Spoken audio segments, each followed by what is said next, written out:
재혼 배우자 선택, 전 배우자와 관계.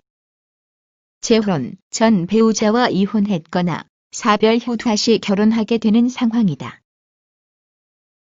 자녀가 있을 때는 가족 구조가 복잡해서 어려움이 더 클 가능성이 높지만 양쪽 모두 자녀가 없다면 초혼과 동일하지는 않더라도 크게 다를 것은 없다. 만약 당신이 재혼을 한 사람이라면 첫 결혼에서 실패를 한 이유를 같은 처지의 상대방에게 이야기해주고 그의 말도 들어보는 것이 좋을 것이다.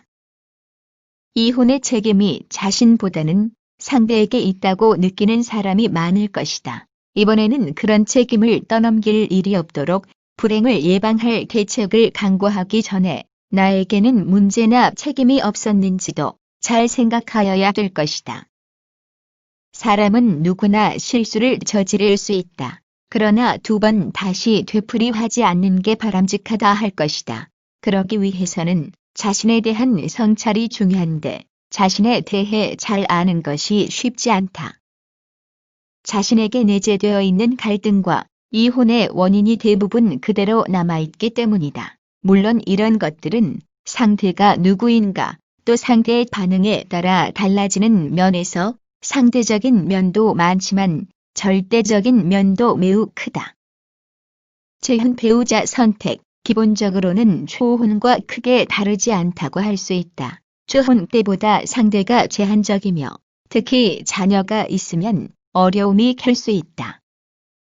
남녀 공해, 사람 됨됨이가 중요하다. 를 단연 높게 꼽는 것을 보더라도 알기 어려운 인간성을 잘 판단해야 될 것 같다. 이해 못하지 않게 경제적인 관점도 중요하게 작용하는 것으로 보아 결혼 생활에 또는 개인이나 사회생활에 경제적 여건을 얼마나 고려하는지 알 수 있다.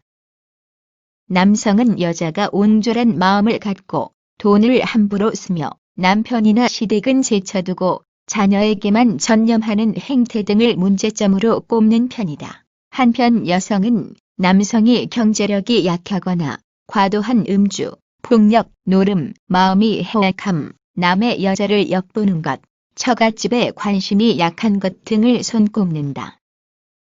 같은 이별이지만 생리별과 사별한 사람이 각각 헤어진 상대방에게 느끼는 감정이 서로 달라. 결별의 이유가 서로 다른 사람끼리의 재결합보다 같은 취기, 이해가 쉬워서 한층 바람직하다는 견해도 있다. 이혼을 한 사람은 상대방에 대한 분노와 증오가 가슴에 쌓였고 사별을 한 사람은 안타깝게 죽어 먼저 간 상대방에 대한 그리움이 간절한 사이여서 이들 각각은 어울리기가 어렵다는 것이다. 전 배우자와 관계, 한번 결혼해서 살던 사람을 마음에서 잊어버리거나 완전히 지운다는 것은 매우 어려울 것이다. 과거 생활에서도 희로애락이 있었을 것이고 현재나 앞으로의 생활에서도 과거의 그것과 비교되지 않을 수 없기 때문이다. 전 배우자와 잦은 왕래는 문제 가능성이 매우 높은데 특히 자녀가 있을 때는 무조건 말리기도 어렵다.